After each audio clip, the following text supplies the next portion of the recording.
যে কোনো ইবাদত একমাত্র আল্লাহ তাআলাকে রাজি খুশি করার জন্য করতে হবে।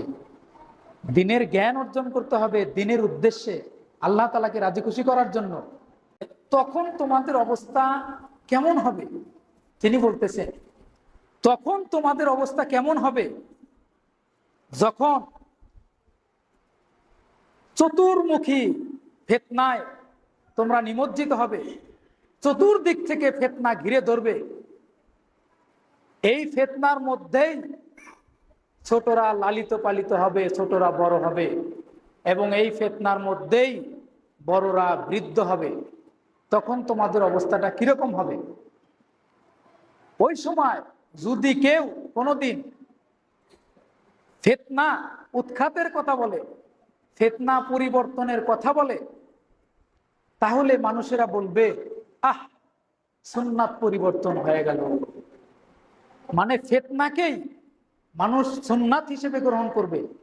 কোরআন এবং সুন্নায় যে আমল নাই, যে আমলের নির্দেশনা নাই, রাসূল সাল্লাল্লাহু আলাইহি ওয়াসাল্লাম যে আমল করতে বলেন নাই, সাহাবায়ে রিদওয়ানুল্লাহি তাআলা আজমাইন, তাবেঈ তাবে তাবেঈ, সালফে সালেহিন যে আমল করেন নাই, সেই আমলগুলাকে সময়ের পরিক্রমায় এক সময় মানুষ সেই আমলগুলাকেই অর্থাৎ ফিতনাকেই সুন্নাত হিসেবে গ্রহণ করবে, বেদাতকে সুন্নাত হিসেবে গ্রহণ করবে।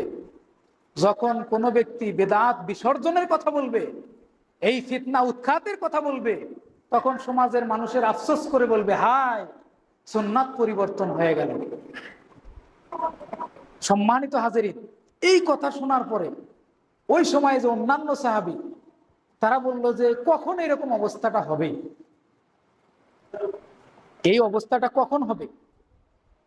তো দেখেন, ইবনে মাসউদ রাদিয়াল্লাহু তাআলা আনহু বলেন, এই অবস্থাটা তখন হবে যখন আমানতদার বিশ্বাসী লোকের সংখ্যা কমে যাবে, নেতার সংখ্যা বেড়ে যাবে। আমানতদার বিশ্বাসী লোকের সংখ্যা কমে যাবে এবং নেতার সংখ্যা বেড়ে যাবে। যখন প্রজ্ঞাবান দিনের সমজদার প্রজ্ঞাবান আলেমের সংখ্যা কমে যাবে কিন্তু কারীর সংখ্যা বেড়ে যাবে। যখন দিনের উদ্দেশ্য ব্যতীত মানুষ কোরআন সুন্নাহর জ্ঞান অর্জন করবে দুনিয়াবি টাকা পয়সা অর্জন করার জন্য, আখিরাতের আমল দিয়ে মানুষ দুনিয়া অর্জন করবে।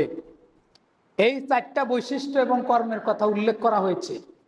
এখন যদি বর্তমান সমাজের দিকে আপনি তাকান এবং এই চারটা বৈশিষ্ট্য যদি মিলান, তাহলে বাস্তবতার সাথে পুঙ্খানুপুঙ্খরূপে মিলে যাচ্ছে। সম্মানিত হাজিরিন, রাসূল সাল্লাল্লাহু আলাইহি ওয়াসাল্লাম বলেছেন, ইবনে মাসউদ থেকে বর্ণিত, যে ওই সময় আমানতদার বিশ্বাসী লোকের সংখ্যা কমে যাবে, নেতার সংখ্যা বেড়ে যাবে।